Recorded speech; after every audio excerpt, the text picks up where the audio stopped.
Come sit with me for a second.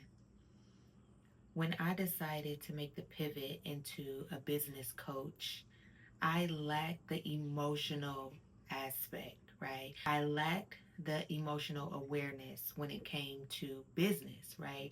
I was in business as an entrepreneur for previous to that maybe 3 years. And then because I used to do hair. I would have so many people revolving in my chair, in and out all the time. I would start at 6 a.m. And what I didn't understand was that I wasn't making any real connections and I wasn't building those relationships.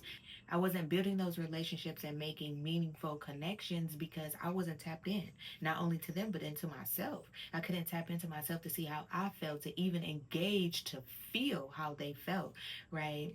Fast forward, now I write poetry that heals, not because I want sympathy. I write it because now I'm no longer chained to it. Now I can talk about all the experience that I've ever lived and been through because now I'm at a point in my life that if my story can help you, then that's what I want to do.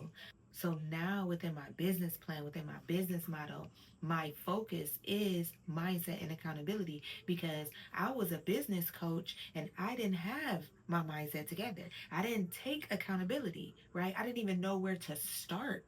I just felt like I've been through it. I've been through it. I can teach others.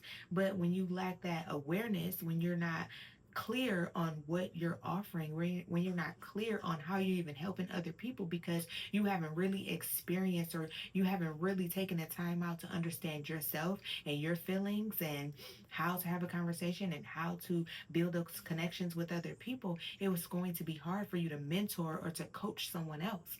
And I feel like everybody who has a story can help other people, right? God uses what hurt you to help heal others. I feel that we're all healers. I do feel like we're all connected in some way or some fashion. The way that I say something, the way that I recite my poetry, the way that I do my spoken word, it may resonate with you so deeply that you definitely feel like I'm talking to you. It resonates with you so deeply that I was just a fly in your room and you didn't even know. I didn't express how I felt. I'm talking to you because we tend to make ourselves small. We tend to bite our tongue when it comes to explaining how we felt or how we feel in a certain situation because it may or may not make the other person feel a certain way, right? Or we may not say how we feel because the other person might not feel the same way. So now we're fearful that they don't feel the same way. So, okay, let me just be quiet. So, how many times are you being quiet that you're not allowing yourself to express how you feel? And if you lose that person because you expressed how you feel, then that person wasn't meant to be around you in the first place. And so, it all goes within your mindset, right? How many times of us has stayed at a job for so long just because we were familiar with it, because we were comfortable with it, but your boss didn't like you, your boss didn't create a culture for you to grow in, you're stuck. You're stuck because it's, if you voice your opinion or if you voice your feelings or how you feel about that certain situation or how you feel about going to work or whatever the case may be, they don't give you that open lane to do so. And once you have boundaries, once you are clear about what you want and what you want to do, it's not going to be any relationship that's going to hold you back to make you feel like you can't express how you feel. We are meant to listen, right? We have two ears and one mouth for a reason. Listen. How do you feel? Listen to yourself. Listen to your intuition. That's your feelings, right? And a lot of times we ignore her. She be telling us all day, red flag, don't do it, don't do it, red flag, don't do it. And how many times we be like, it's okay because I could just go around. I could just go around and avoid that. The more you avoid that red flag, the more later on it's going to show up. It's going to show up when you least expect it. Now you're mad because, dang, I should have listened to myself. I knew it, right? Every single time, like it was like without a doubt, it was so bad too. He was like, oh, what are you gonna say? You was thinking that, or you was gonna do that, huh?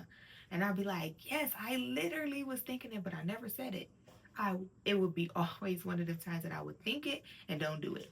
um how many times do we say something and we don't do it?